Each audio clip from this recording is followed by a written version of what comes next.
But I think you'll be surprised that strength will give you confidence. Being a little guy and being stronger than people think, it's like a quiet confidence. It's like a martial artist. If you've ever done jiu-jitsu or if you've ever done any type of martial arts, you'll notice that if you went consistent for a year or two and you just know some things, it doesn't show on the outside, but on the inside you'll feel it. You'll feel a little bit more confident. As you're at a party, some guy's being drunk, and you're just not worried. Like you've been hit, so you know what it feels like to be hit, and your world flash a little bit and see some stars. You don't go into a panic. You know what the pain feels like. And you know some techniques. If you get pushed down, you know how to fall. If someone grabs you, you know how to get out of it. You know how to throw a punch correctly. You know how to block. And that shit is just all like becomes muscle memory. So now you're walking around with this new code. If you ever seen The Matrix, you see when Neo gets like this training, or like, what's another movie? I Spy with Jackie Chan, when he puts on the suit and it like programs him. And he starts learning shit. I think that's I Spy.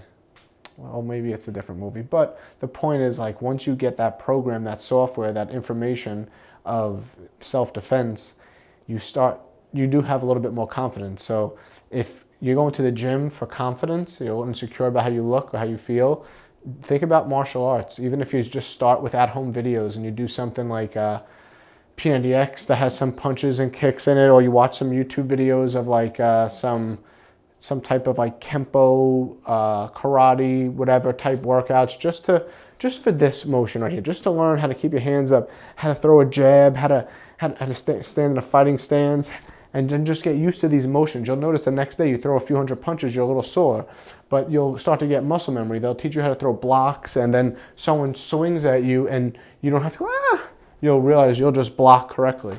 But it'll give you this quiet confidence, and that's such an attractive thing to girls. And people pick up on it too. You'll notice in school or around people, the kids who usually get bullied are the kids who are scared. People don't, and it's a subconscious thing mostly, people don't like to mess with people who aren't scared. There's a part of their brain is like, why aren't they scared? I'm bigger than them. And oftentimes it's because that person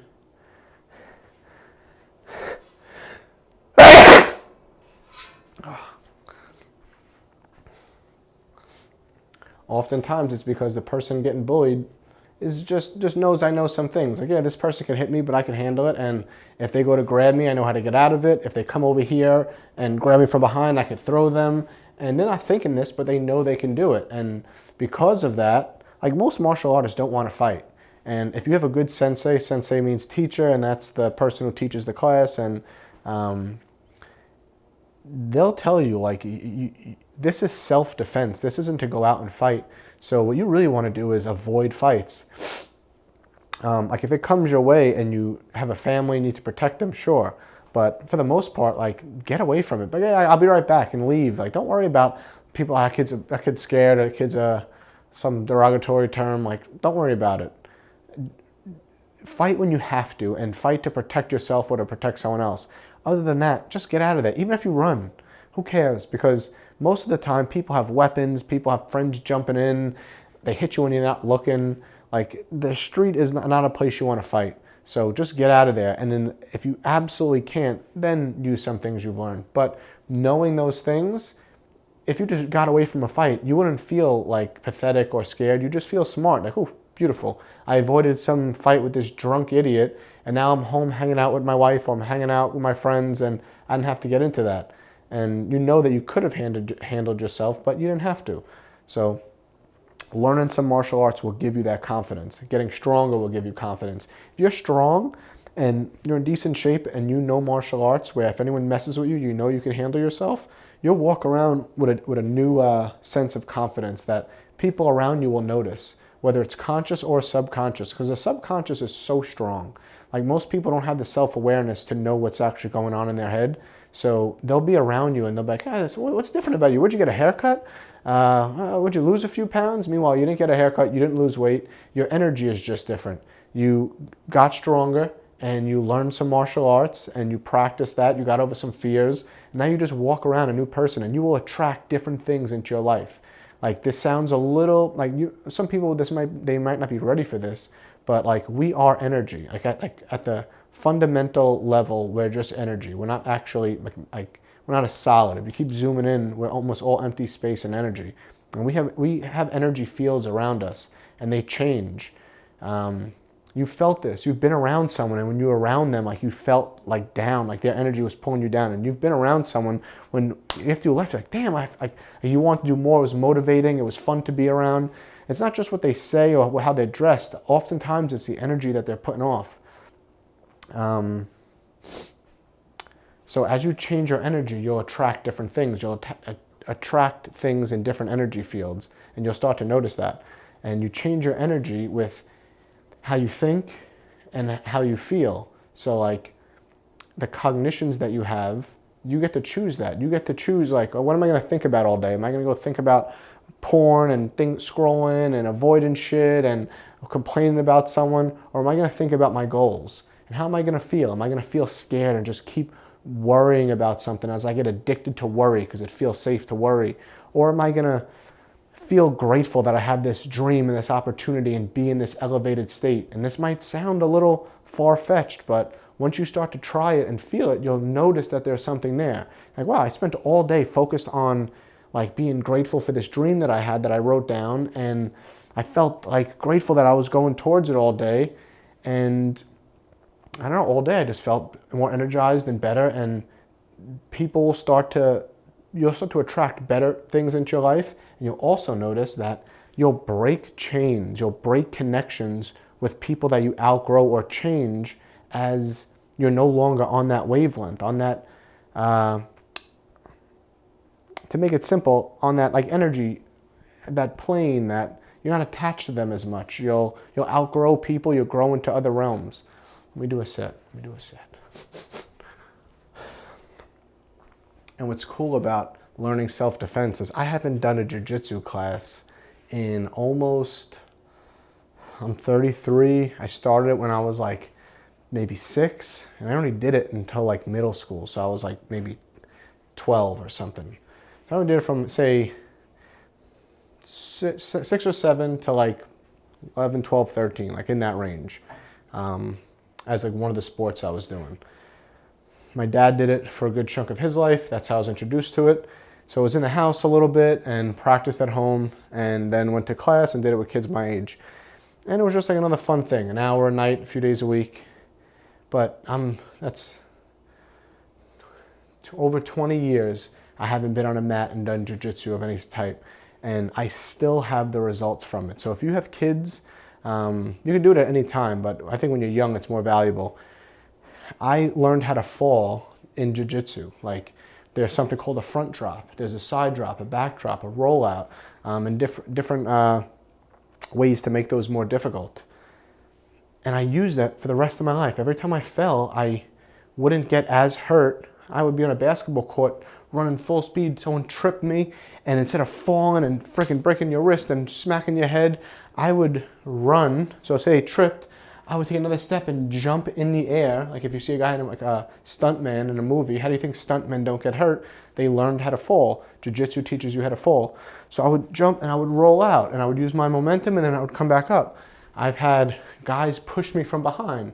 Like guys can be mean, and like if you have a big mouth like I did, people would want to fight back, or they wouldn't like you. And I've had people push me from behind hard, and you have to be careful with that because you get whiplash. But instead of just like falling on my face, I would go with it, go forward, roll out, and now you come back up. Now you're in a fighting stance, and it also confuses people. Like people, a big guy pushes you, he's expecting you to just fall down. Instead you jump, you roll out, and you could do this on concrete, on blacktop, it doesn't matter once you get good at it. And now you're looking right at him, and you're ready, and you didn't get hurt. So now he tried to surprise you from behind, thought he was going to hurt you and throw you down. Instead, he freaking elevated you. You rolled out, you come, and like you don't have to hit him. You could roll out and get a fighting stance, fucking hit him, grab him, do whatever you want. But like just that might be enough to stop him. I'm sorry, I'm just kidding. I've seen that happen so much. So like if you're a guy, girl, or you're young, and you're a little scared, this world is crazy, maybe you don't have older siblings to protect you, or you're a little weak or chubby or something, or you walk home from the bus at night and you're just scared, like, I cannot friggin' talk highly enough about jiu-jitsu. It was just like a lifelong gift. So it'll give you some confidence, and it'll give you some little things, like you give you pressure points, teach you. The first thing I taught my wife, the first night we met, we were playing ping pong and hanging out, and we were sitting on a couch, and she was a little girl, and she was in her first semester of college at the time, or just finished her first semester of college. And I taught her, if someone grabs you, because like guys will do that messing around, or serious, like it could be like a drunk guy grabs you, or just anyone in a parking garage or something. And if you're little, they just grab you like this and pull you with them, and you're pushing and pulling away, and you're not strong enough. When someone grabs you like this, the weakest part of their grip isn't their four fingers, and most people will pull away and they're pulling towards their four fingers. Instead, it's where their thumb is. It's only one finger. So if you twist and pull towards the thumb, one, they're not expecting that. So some guys have really strong grips where that's not going to work. But for the most part, if they're pulling you like this and you pull down and twist your hand towards their thumb, like, and you do it quick, they won't have a chance to react, and then you could run. And if they're really big and you're scared, you can grab your own hand, like with your other hand, and help twist and pull your arm out. And it'll work. It'll work in a lot of situations. So that one little technique, it's like, oh shit, I have a little confidence. Now you just like, and then we practice it. Like, I have a strong grip, and before I told her, I was like, I'm gonna squeeze you and you try to get out of it. And she's pulling and she can't. Then I teach you that, and I'm squeezing as hard as I can, and she's getting out, and I know it's coming. So something as small as that now gave this little girl walking through a scary college campus at night by herself, and she's like, if anyone grabs me, I don't have to slap them in the face or scream or any of that. I know I could just pull out of there real quick and run. And maybe that person goes after someone else. But more than that situation, it gives the people the confidence. Like, it's amazing what confidence does. Confidence changes your energy field from a low vibration to a high vibration. And like I said, people notice that, and they usually leave you alone when you're confident. One of my girl cousins was an amateur mixed martial arts MMA fighter, and she was really good. I think she was like undefeated for a while in her like amateur. She might even went pro for a little bit, I'm not sure, but she was really good. She lived in the city, and like she wanted someone to mess with her because she was so prepared to fight back. And she was like, I wish someone would like grab me on the subway. Like, she wanted to. She trained all the time, but it never happened because like you could sense that energy. You could sense that this girl's not scared. Like, good luck messing with her. So nothing ever happens. Unfortunately, things usually happen to people who are scared because they have this like victim energy, and predators and people who are in a bad place and want to mess with someone typically go after that energy. They don't go after the energy of the person who wants it or is very confident. They skip that person. Whether it's front of mind or back of mind, they do skip it. But I wonder what jiu-jitsu feels like as an adult. I know Joe Rogan and a lot of people, it's gained more popularity in the last like decade, but I haven't done it since middle school, so I wonder what it feels like. Maybe this year, that'll be something I'll add. Find a local dojo, do a little bit more martial arts.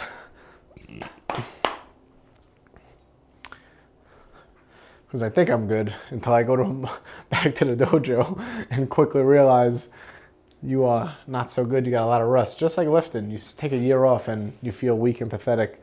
You take 2 decades off of jiu-jitsu, it's not gonna come back that fast. I think that's why certain types of channels are interesting, because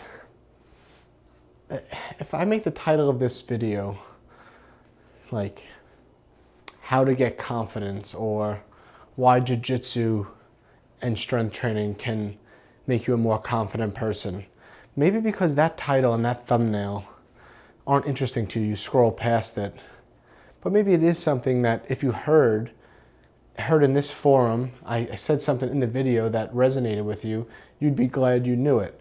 So I think that's why building a community is so powerful, because once people are part of the community, they don't really care what the title and thumbnail are. They know that when they come there, they're going to get some good stuff. Not all of it, but there'll be some nuggets in there. And that's what I can't wait for. That's what I can't wait to build. Where the comment section is valuable, where the videos, people are coming to get value, and there's a dialogue, there's people that are asking follow-up questions and they're curious about topics, and we could talk about that. I'm so excited for that. I know it's going to come.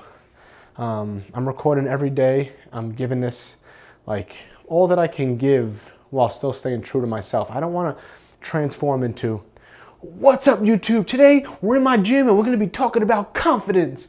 Like, I don't want to do that shit because it's just not me, and I don't think it's many people. They just see other people doing it, and then they're like, if you want to be engaging, you got to get them in that first 3 seconds. And yeah, there's truth to it, but I think that there's more connection in just being yourself, and this is how I am. Like, if you were here in person, this is how I would sound. So if you mix getting stronger with being a little bit more comfortable in your body through something like martial arts, like a lot of people might be intimidated by it. And even I'm intimidated by it, and I love it and did it when I was a kid, but I'm not going to it. That's why talking about it to you guys today is making me think, like, you know what, I should be in it as an adult. Even if you only go, say, once a week, twice a week, whenever you could fit it. But those two things, getting a little stronger and being comfortable in your body to protect yourself, will definitely make you more confident. And I think if we had to add one more thing, it would be to get a little bit more comfortable with speaking to people, strangers, or speaking to people in a difficult situation. Like, I think there's a group called Toastmasters. You could read books like How to Win Friends and Influence People. There's tons of like charisma coaches and all this, like, people have pages like that you could follow. But I think the best way to do it is have some tools. How to Win Friends and Influence People is basically the only book that you need. You could read that one book, even read one chapter at a time and apply it. Like, it'll help you make eye contact more with people. It will make you less scared to just like mess up. And I think it's something that happens through reps. So if you're a little less confident with the opposite sex, or with negotiating something, or dealing with a problem with someone, a good way to do that is to try to find, a good way to get over that is to try to find people or find a situation where that circuit of the brain is lit up. So maybe it's not talking to your friend, but maybe you go to a restaurant and they sit you somewhere that you don't love. It's too loud, or it's by a window and you're cold, and most of the time you would say, it's fine, we'll just sit here. I don't want to bother them. And that's okay. Like, you might just want to be a polite person. But if the thought of going up to the hostess stand and saying, excuse me, would you mind looking for another table, one away from the windows? Me and my wife are a little cold over there.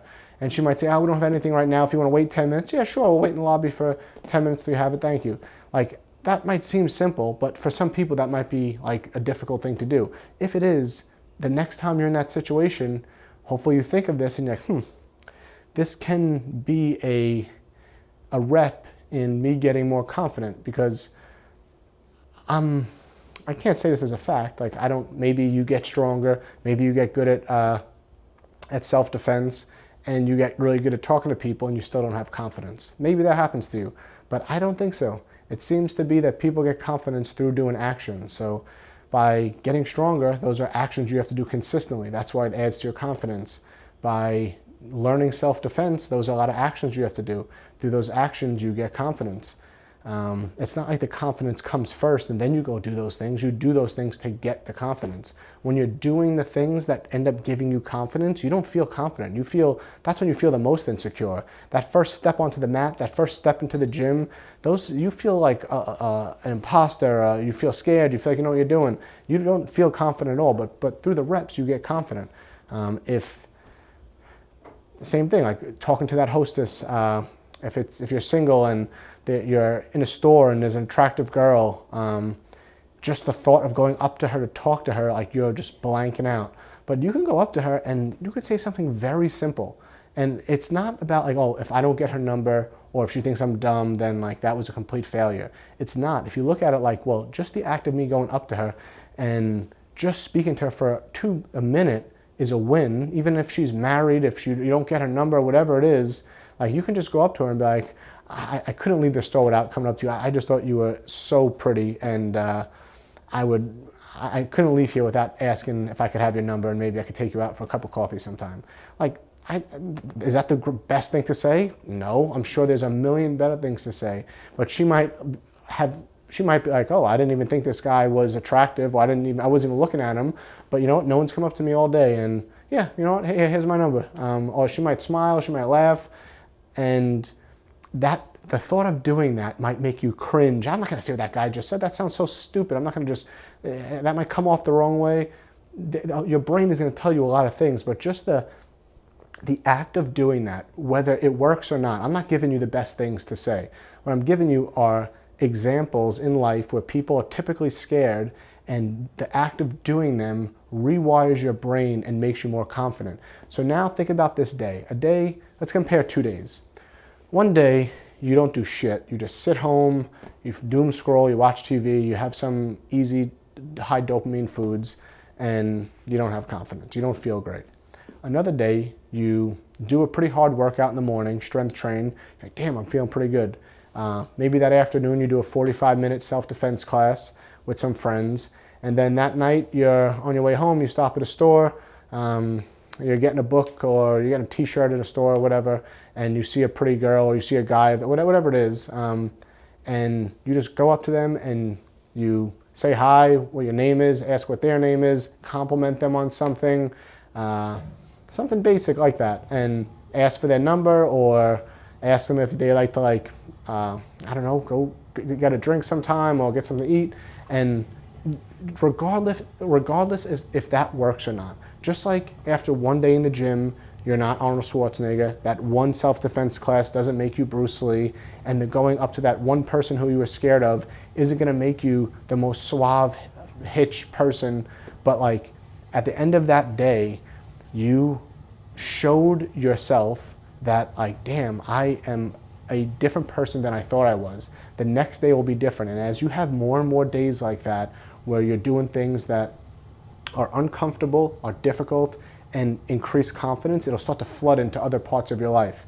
You'll be at your job and you read How to Win Friends and Influence People, you got a little stronger, you're looking a little better. Maybe you're dating now because you've had the confidence to ask one girl a night for their number. In the first 3 weeks, they all said no. And you're like, oh my God, this isn't working. And then the 4th week, someone said yes. It's a numbers game because you get better at it each time, and you get a little bit more comfortable each time, and now you're at your job, and another year goes by, you didn't get a raise, and you're like, you know what, this is kind of bullshit, I should be getting a raise. And you send an email to your boss, would you mind, could we have like a 5-minute talk about something, anytime the day it works for you? And like, yeah, come to my office at 3 o'clock. You go in the office and you're like, another year went by and I haven't gotten a raise, and I like this company and I enjoy my job. I've been hitting all the metrics that has been asked of me, and I thought, based on people in similar jobs in similar companies, that I would be getting a 10% raise. And since I got nothing, is there something that I'm doing wrong, or is there something that I need to know? And that conversation, a lot of people don't have. A lot of companies get away without giving their employees raises just because people don't ask for it. And he might be like, no, you have been doing great. There's just been some cutbacks. Let me talk to Stacy or this department and we'll get back to you. And then he might come back to you in a week and say, you know what, we looked and you have been doing good. We're able to give you a 3% raise. How great is that? You might be like, 3% is great, but I started looking at some other companies and looking at some other jobs because things have gotten expensive, and it seems like the minimum that people are getting is actually like 6%. And for people doing work like me, and with results like that I've been having, it's been closer to 10%. So I really think that maybe if you guys can go back and look at it again, I'd really appreciate it, because I do want to stay here, but I have to do what's best for me, and I enjoy working here. But just through this process, and he might see a part of you that he didn't know existed. He's like, wow, this person is actually the type of person we do want to keep. And we talked, and we could do a 6.5%.